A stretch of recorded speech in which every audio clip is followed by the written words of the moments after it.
So, para sa mga Pisces, kamusta kayo mga langga? Last one's cards natin, Pisces. Kamusta? More blessings. Sa mga gusto magpa-reading, please message lang kayo sa aming Facebook account. Meron tayong admin dyan. Sagutin nyo lang ang mga katanungan nila para makapag-book po kayo mga mahal ko. Okay? Mas maganda na magpa-reading kayo. Kaya natin balisahin inyong person, kung sino man to. Okay. Manood din po kayo ng daily natin ng general reading. Wow! Pisces, wow! May travel ka, no? Wow! May magtutupad ng pangarap mo, someone, pero merong ano dito kontrabida. Yes. Or soon. Pwede. Pwede. Okay?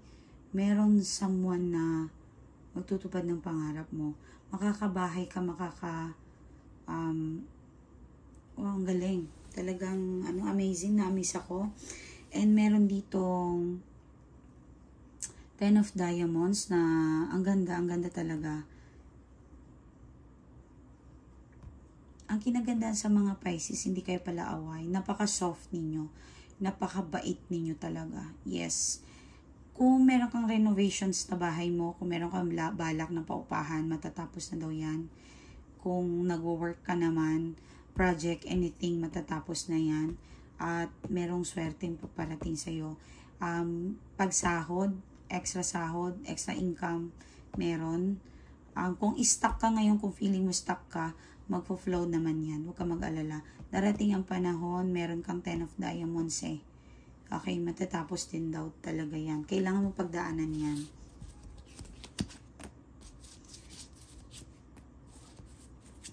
Maswerte pa rin talaga ang Pisces. Ang ganda naman.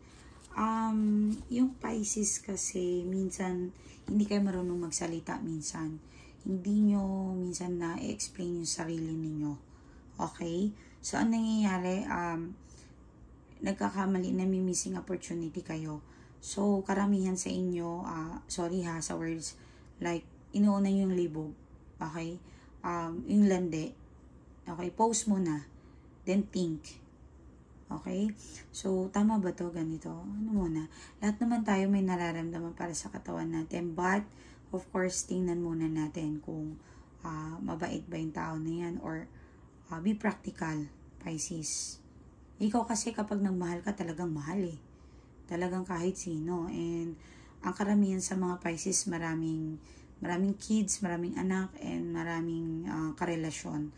So, please, be smart enough to choose the person na pagkakatiwalaan mo, Pisces. Okay? Naman sa career, may nakikita ko, opportunity will coming. Yes. Mag-yes ka lang. Huwag maarte. Kapag sa tingin mo na nakakaganda, go mo lang yan. Huwag tayong maging maarte. Okay? Cupid. Okay, pwede kayo makipag-date. So, meron aalis. The Star of the Rose, clarifications, into date. Go mo yan. Baka magpakakasalan ka ng tao makakadate mo. Wow, Pisces, ha? Yan, mayaman na tao. Yes. Ang galing. So, good luck sa inyo.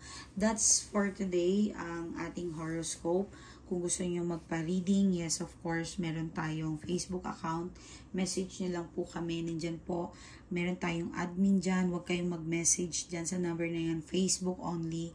And please, please, please, gamitin niyo yung totoong Facebook account niyo para para talaga mabilis yung ninyo, schedule. Okay?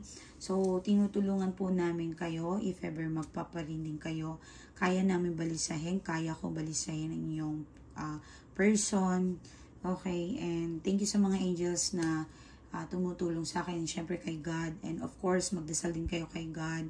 Walang mas malakas na weapon kundi dasal si Lord. Okay? Magdasal kayo and lakasan ninyong paniniwala sa itaas. And of course, again, tao pa rin ako. Hindi ako Diyos. But I do my best para matulungan ang aking client. Okay? So, kapag nagpa-reading kayo, meron po talaga yan. Balisa para sa person and removing blockages para sa inyo. Okay? So, good luck sa inyo. Maraming salamat. Muli po, my Litaro. Bye-bye.